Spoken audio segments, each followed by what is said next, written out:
So you say you want to do some racing at your club. Let's figure out some classes, shall we?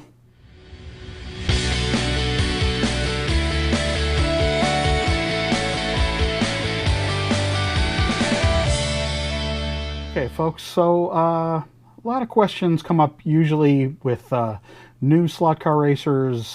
Folks want to race together, and they want to figure out kind of how to race against each other and make the cars a little more comparable and fair. It's called parity between the cars. You want a car, one type of car, to race about the same as another type of car. The problem really comes in not with the types of real cars, but with the brands of slot cars. Let's say you have two Ferraris, one 412 and one 330. Well, they're basically the same real car. I know they're not, but just go with me on this. They're basically the same real car, so why can't you race this Polo car against this Scalextric? Well, this Polo car has a motor pod. This Polo car has a lot faster motor. It has metal gears. It has adjustable front axle. It has a lot of things that your average slot car like a Scalextric just simply doesn't have. The Scalextric, the tires on the car are really hard. There's no motor pod, and there's some other differences as well. One of the main differences between the cars, and you might not think this is really that big a difference, but it's actually quite a big deal. The Scalextric car on the old scale here, 78 grams. Not too bad. The Polo car, well, it weighs 62. So that difference in the weight of the cars is massive when it comes to handling and performance. You're never going to get these cars to perform anywhere close to one another, even though, you know, in theory, they're Le Mans cars from the late 60s, early 70s. So more appropriate is to race kind of within a brand. So Scalextric GT40, Scalextric 412, these cars are going to be fairly compatible. So this was, what, 78 did we say? The scale won't stay on. Yeah, 78. What's this one weigh? 76. So that's going to be really close. It's going to be closer. The cars are both Sidewinder cars. Yes, both Sidewinders. So the Sidewinder and a Sidewinder. The performance is still going to be fairly different, but it's going to be closer than racing a Scalextric versus a Polo car. I would really suggest racing within brands.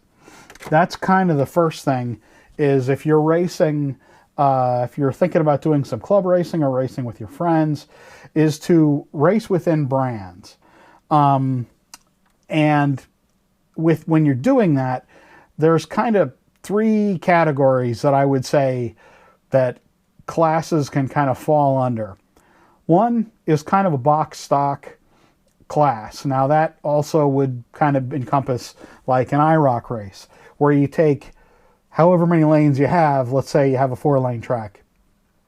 You take 4 of exactly the same car, whether it's the liveries or the exact same car, and just renumber them or put stickers on them to make them look a little different, and race those 4 cars against each other, those identical 4 cars against each other.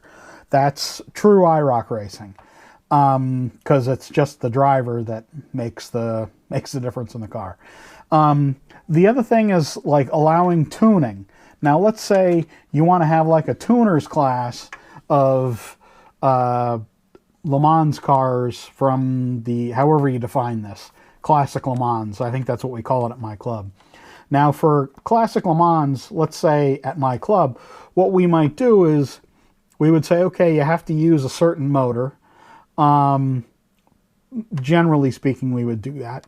And then, you know, you have to use a certain kind of a tire. You can't mix silicone tires and rubber tires. I'll talk about that in a future video, where you shouldn't mix different kinds of tires. You should either race silicone tires or race rubber tires. So you'd spec that in the class as well. and then you'd, talk about what modifications are allowed. Or are you going to run the cars kind of as they come? Now, with a poly car or a slotted car, which is essentially what this is, the cars can be raced as they are. You would, you take the car out of the box, you'd set the braid, you'd set the motor pod how you'd like it. Without doing any replacing of any parts, you can race the cars as they are in a club setting. And that's probably the easiest way, and that's kind of a tuning class, I guess I would say. Now, there's kind of a third class or a type of rules, generally speaking, that we would use at my club, and that's called like a builder's class. Now, that's where we would say, okay, we're going to race like a modern GT car. So this is the slotted Maserati. And any modern GT car from, real car from a certain date up until, the newest possible car. And it's up to you as the builder to figure out what you want to race in that class. And the only thing we might spec there is tires, just because we'd want to know if it's a rubber tire or a silicone series. And then we would just kind of go from there. So that's very different from like a box stock class where we might run, these cars or a Skeletor Trans Am, and we would just say, okay, we're just going to swap tires out on a car. So we would have like you'd allow any Skeletor Trans Am, except you would allow a tire swap based on kind of what works at your club or on your track, what works best for you. And that's basically how we organize things. I would say most of our racing is done kind of in the tuning area. Well, I don't know. I mean, we do race a lot of box stock class. We race a lot of Carrera DTMs, for example. So we just spec, a tire, and you can just show up, with basically like literally just a Carrera car out of the box, and with a spec tire for the class, and that's what you race. You could loosen the motor or loosen the body, something like that, but that's basically it. You should not expect ever, a Skeletor car to perform like a full-on NSR or a slotted. I mean, and an NSR and a slotted, they are kind of made to perform against one another. I know, Maurizio and I have talked several times about the Italian championships that happen and how he'll build a car for, like the Matra, for example. He felt was a really solid car for the classic class, which would race against the NSR 917. And that would be in like the classic class, that it would race cars that necessarily maybe didn't race together in real life, but would be sort of appropriate together on a track.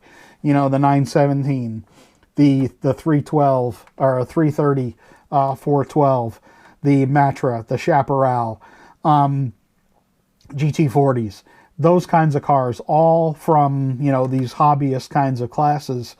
That's a little more appropriate to race against each other. But a Skeletor car or a Carrera car against those kinds of cars, that just doesn't make any sense. Okay, so I mentioned the idea of racing cars within types of real cars. There's some websites, or there's a website, the main one, that really can help out with this and figure out what cars raced with what cars in real life, and that's racingsportcars.com.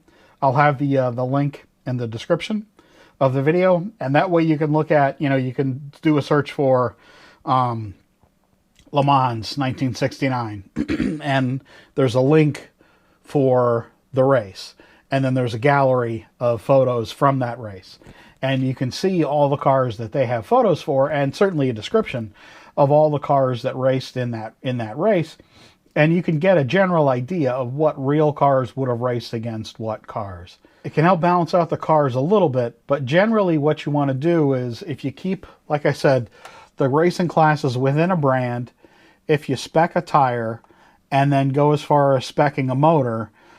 Now, if you race within a brand, more than likely cars are all going to have the same motor, with a few notable exceptions. So if you're going to spec racing cars within a brand, you need to make sure that the cars themselves, the slot cars themselves, all do have the same motor in them. There are companies that, you know, you can get replacement motors to replace a slim can that's a little too fast, which is something that I would suggest doing. But generally speaking, if you stay within a brand, you should be pretty good. Or stay within a type. Like I said, racing NSR against Slot It, you know, like, so LMP cars against one another, that sort of thing. They're going to be fairly similar. So I hope this video has helped a little bit. Generally speaking, what you need to do is, in your club, you need to figure out what works for you. Get a group of guys together, a group of folks together, and discuss what classes you want to race. You're probably going to figure out that you have a lot of the same kinds of cars. Like, you want to race NASCAR, you want to race modern GT, or, you know, older, slow sports cars, that sort of thing. There are ways to balance them, but it kind of breaks down, you know, whether the car has a motor pod or whether it doesn't, the weight of a car, that sort of thing. So it can be difficult to achieve some kind of parity, especially between brands. Hope you found this video helpful. If you have, please give it a thumbs up. And I appreciate all the likes and all the subs and all the comments recently. Thank you all very much, and see you again soon.